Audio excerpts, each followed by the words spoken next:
As you guys know, it gets a little warm in Texas. In today's video, I'm going to be talking to you about how to keep the temperatures from getting too high while keeping your bills down low. We're going to talk about ACs today. You're going to want to watch this one.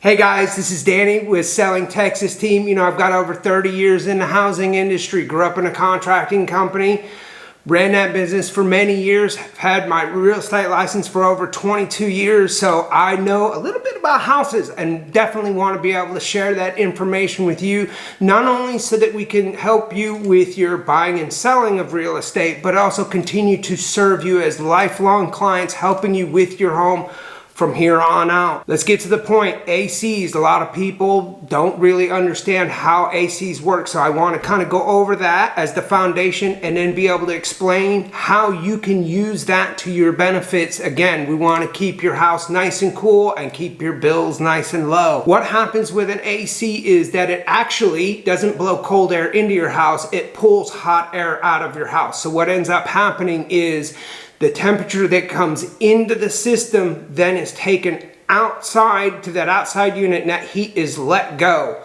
What comes back in has typically a 16 to 18 degree difference, that differential between what has gone into the system and the cooler air that has come out of the system.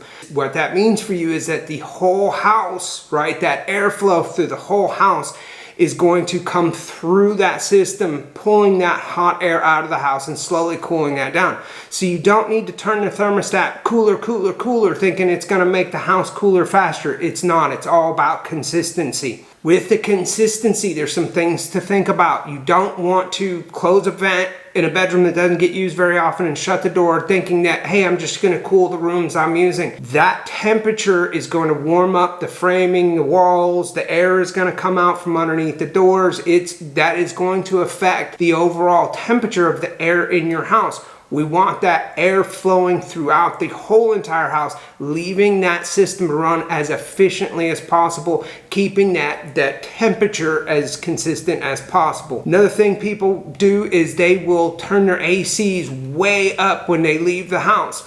Couple of things with that. Don't let it go more than 4 degrees from what you expect it to cool off to when you get home. The reason why is because if you think about it, all the surfaces in your house are gonna raise up in temperature as well. So all your floors, your furniture, countertops, everything, walls, everything is going to warm up when you let it warm up as well.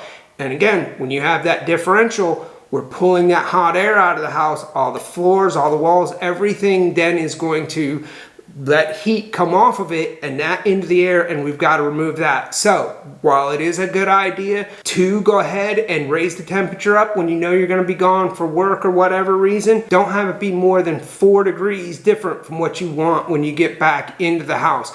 The other thing that you can do is leave it a little bit cooler a little bit longer. 10, 11 o'clock in the morning, even though you may leave earlier than that. Again, we're going to take advantage of the fact that the temperatures haven't gotten to their peak yet. So we want to keep those surfaces nice and cool. Then we'll go ahead and let the AC warm up for a couple of hours, let the house warm up, but only by 4 degrees, and then have it set to cool off, or when you get home, go ahead and cool it off the rest of the way to where you want it. This way, we really manage the consistency of the air. We really manage the airflow through the entire house. By doing this, we can help keep you nice and cool and comfortable in the Texas heat while keeping your bills reasonable and manageable. You know, if you guys have any questions about this or about why does my toilet leak in the middle of the night, go ahead and post them below. If it's more detailed, email me. Definitely follow the links in the description below if you want to have just a chat with me about your house, or you're thinking about buying and selling. I'd love to share all the experience and information I have with you, help you out in any way I can. Hopefully you found this content valuable. Go ahead and give us a thumbs up. We'll provide you with more of this information. And if you don't mind, hit that subscribe button on the way out the door. We'll talk to you guys soon. Thanks.